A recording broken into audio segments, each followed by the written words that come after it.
Bonjour à tous, bien-aimés. Je vous invite à une lecture dans Luc chapitre 15 sur un passage bien connu, une parabole de Jésus qu'on appelle la parabole du fils prodigue. Luc chapitre 15, Jésus va dire à partir du verset 11, il dit encore, donc Jésus va dire encore, un homme avait deux fils. Un homme avait deux fils et le plus jeune dit à son père, mon père, donne-moi la part de bien qui doit me revenir. Et le père leur partagea son bien. Peu de jours après, le plus jeune fils, ayant tout ramassé, partit pour un pays éloigné, où il dissipa son bien en vivant dans la débauche. Lorsqu'il eut tout dépensé, une grande famine survint dans ce pays, il commença à se trouver dans le besoin. Il alla se mettre au service d'un des habitants du pays, qu'il envoya dans ses champs, garder les pourceaux. Il aurait bien voulu se rassasier des carouges que mangeaient les pourceaux, mais personne ne lui en donnait. Étant rentré en lui-même, il dit « Combien de mercenaires chez mon père ont du pain en abondance, et moi je meurs de faim. Je me lèverai, j'irai vers mon père, je lui dirai « Mon père, j'ai péché contre le ciel et contre toi. Je ne suis plus digne d'être appelé ton fils. Traite-moi comme l'un de tes mercenaires. » Et il se leva, alla vers son père. Comme il était encore loin, son père le vit, fut ému de compassion. Il courut se jeter à son cou et le baisa. Et le fils lui dit, « Mon père, j'ai péché contre le ciel, contre toi. Je ne suis plus digne d'être appelé ton fils. » Mais le père dit à ses serviteurs, « Apportez-moi la plus belle robe et l'en revêtez. Mettez-lui un anneau au doigt et des souliers aux pieds. Amenez le veau gras, tuez-le, mangeons, réjouissons-nous. Car mon fils, que voici, était mort, et il est revenu à la vie, il était perdu, il est retrouvé, et ils commencèrent à se réjouir.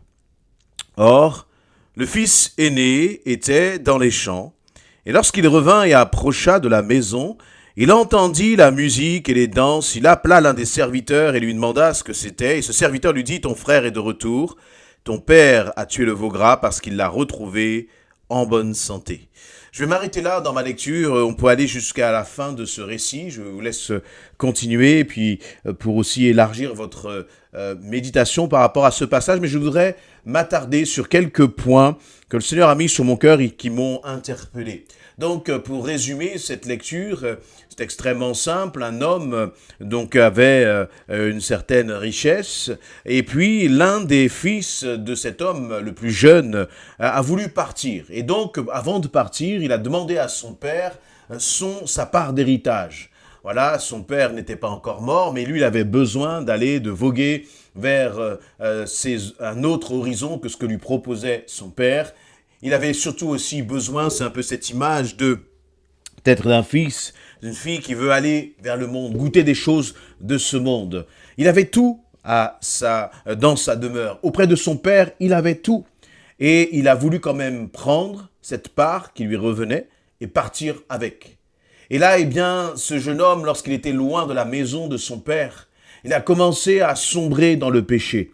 Il a commencé à se laisser, à choisir lui-même des mauvaises influences, à se laisser entraîner par ces mauvaises influences. Et en plus de ces mauvais choix, il y a eu un contexte qui lui a été défavorable, puisqu'il nous est dit que dans ce pays, il y a eu une famine. Et bien sûr, lui, il n'a jamais su gérer l'argent que son père a gagné, mais que lui-même n'a jamais sué n'a jamais transpiré pour avoir cet argent. Il a tout dilapidé. Il s'est retrouvé dans la famine et il s'est retrouvé là comme un moins que rien à nourrir des troupeaux de pourceaux, ce qui était une infamie pour quelqu'un d'origine juive. Et il devait même manger, il se nourrissait même de la nourriture des porcs. Et donc, face à cela, dans cette impasse dans laquelle il s'est retrouvé, il a eu cette humilité de cœur de revenir dans la maison de son père. Et il est revenu dans la maison de son père avec humilité. Et je voudrais que nous puissions méditer sur un peu cette dimension lorsque nous sommes parents et que nous voyons nos enfants parfois dériver. Il y a beaucoup de pensées là négatives. Il y a beaucoup, premièrement, de pensées de culpabilité. Vous remarquerez que dans ce texte, dans cette parabole, Jésus ne fait aucun reproche à ce père. Jésus ne va pas, épiloguer sur ce que ce père a fait ou n'a pas fait pour que son fils se retrouve à vouloir quitter la maison. Ce qui était important pour Jésus, c'est la façon dont ce fils va être restauré. Et peut-être que toi, tu traverses aussi des difficultés. Tu traverses des situations qui sont compliquées. Et peut-être que même parfois, ces situations que tu vis, que tu traverses, qui sont compliquées, c'est à cause de tes mauvais choix. Mais peut-être que ce n'est pas du tout à cause de tes mauvais choix. Ce père, on voit là dans ce père un homme qui attendait même à la porte son fils, un homme qui a su se réjouir du retour de son fils, qui a su célébrer le retour de son fils. Il n'a jamais été à aucun moment dans le reproche, dans la condamnation à l'égard de ce fils. Et donc on voit là un homme qui, en fait, est l'image même de Jésus-Christ. L'image de Jésus-Christ. Et toi aussi, peut-être que dans ta vie, tu traverses des choses difficiles et tu cherches le pourquoi. Et c'est bon parfois, je crois, dans le malheur de réfléchir, comme nous dit la Bible. Mais ce n'est pas parce que tes enfants, peut-être, passent par une telle situation que toi, tu as fait quelque chose de mal, que toi, tu as manqué peut-être le coche quelque part. Et ce qui est important, je crois, c'est de garder les yeux justement tournés vers l'avenir. Et c'est ce que ce père faisait. Il était là, à la porte, regardant et scrutant au loin, et attendant le retour de son fils. Attendant le retour de son fils. Il nous a dit au verset 20, comme il était encore loin, comme le fils était encore loin, son père le vit et fut ému de compassion. Et c'est parfois si difficile. Lorsque nos enfants peuvent parfois lorsque tes enfants peuvent parfois te faire souffrir. Tu es là et, c'est envie de dire, ne te décourage pas, n'abandonne pas. Et peut-être même que ce père, bien sûr, il a dû être au courant de cette famine qui a frappé ce pays. Et il connaissait que son fils était au loin. Combien d'inquiétudes a-t-il dû avoir? Et toi aussi, tu te dis, mais oh Seigneur, en plus que mon enfant ne marche pas dans tes voies, mais en plus il a telle difficulté, en plus il est dans telle impasse. Pourquoi telle impasse? Remarquons une chose. Ce fils est revenu dans la maison de son père à partir du moment où le fils s'est retrouvé dans une impasse. Sans cette famine, le fils n'aurait pas réalisé sa misère. Et sa misère ne venait pas du fait qu'il avait dilapidé tout l'argent de son père. Sa misère venait tout simplement du fait qu'en s'éloignant de son père, il s'éloignait de Dieu. Et la réalité, c'est que parfois nous voudrions éviter à nos enfants bien des déboires, et c'est normal. Mais pourtant, on voit que c'est cette famine encore, je répète, qui a ramené en fait le fils à la maison. Alors lorsque tu vois que tes enfants traversent par des situations difficiles, lorsque tu as l'impression que leur situation est en train de se dégrader et de s'enfoncer, je crois qu'il faut rester calme. Je crois qu'il faut continuer de faire confiance au Seigneur. Parce que notre Dieu Tout-Puissant, c'est le Dieu de la résurrection. Le Dieu de la résurrection, c'est celui qui est capable, à partir de la mort, de donner la vie. Il est capable, à partir d'une situation désastreuse, il est capable de la renverser à sa gloire et en faire quelque chose de merveilleux. Et ce qui est en plus étonnant, c'est qu'au final, il y avait deux fils. Un fils qui restait dans la maison et très certainement que le père s'occupait et avait sa préoccupation tournée vers celui qui était au loin. Mais le fils qui était au loin, Dieu s'en occupait.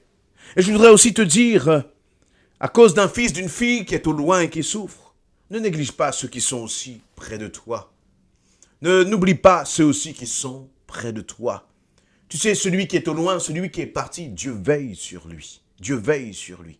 Et bien sûr, en tant que parents, nous ne pouvons pas être dans l'indifférence. Mais ce que je remarque dans l'attitude de ce père, c'est qu'on a là l'image d'un père qui est à la brèche. Un père qui a vu son fils arriver au loin et qui était ému de compassion. De même, ce père, c'est l'image de Jésus qui attend que nous revenions à lui si tu t'es éloigné. Et voyez, et Jésus aussi est défini comme notre intercesseur auprès du Père céleste. Ce même Jésus qui est défini comme notre intercesseur, qui se définit lui-même dans Romains, dans le livre de l'Épître aux Romains, il va se définir comme étant notre intercesseur auprès du Père. Eh bien, c'est ce que je crois que le Seigneur veut que tu sois, il veut que je sois, pour nos enfants, pour nos familles, pour ceux qui sont inconvertis, que nous soyons des intercesseurs. L'intercesseur, c'est celui qui voit l'autre dans la difficulté, et qui d'une certaine façon va être dans la compassion, il va prier. Mais il ne va pas passer son temps à s'inquiéter, L'intercesseur n'est pas là pour s'inquiéter pour celui qui est dans le problème. L'intercesseur est là pour combattre spirituellement pour celui qui est dans le problème. Parce que ton inquiétude, en tant que parent, en tant que mari, en tant qu'épouse, n'ajoutera rien à la situation. Ton inquiétude ne réglera pas la situation. Mais au contraire, je crois que notre inquiétude empêche la main de Dieu d'agir. Parce que ce qui active la main de Dieu, c'est notre foi. Et ce père était un homme qui était un homme de foi, un homme de compassion qui intercédait. À tel point qu'il attendait le fils pour qu'il revienne dans la maison. Ce qui est intéressant aussi de voir, c'est que cet homme n'a pas été sillonner la ville, sillonner le pays pour essayer de retrouver son fils. Il l'a attendu au bon endroit. Quel est le bon endroit? C'est la présence de Dieu. Et là où toi aussi, tu dois attendre tes enfants. Ce n'est pas une attente qui est passive. C'est dans la présence de Dieu. Continue de louer Dieu, continue d'adorer Dieu, quoi qu'il se passe, quoi que tu vois, quoi que tu entendes concernant tes enfants, continue de proclamer le nom de Jésus-Christ, continue de proclamer le sang précieux de Jésus-Christ sur tes enfants. Et je crois que tu peux t'attendre à ce que Dieu agisse. Par contre, il va falloir être patient, il va falloir être des intercesseurs persévérants. Et d'ailleurs, il n'y a pas d'intercession s'il n'y a pas de persévérance. Et puis, eh bien, peut-être qu'ils vont revenir à toi complètement détruits, dans un état lamentable. Mais quel que soit l'état dans lequel tes enfants reviendront, eh bien, le Seigneur les restaurera. Et c'est ce que ce père a fait. Il est venu, il a tué le veau gras, il a mis des habits précieux sur son fils.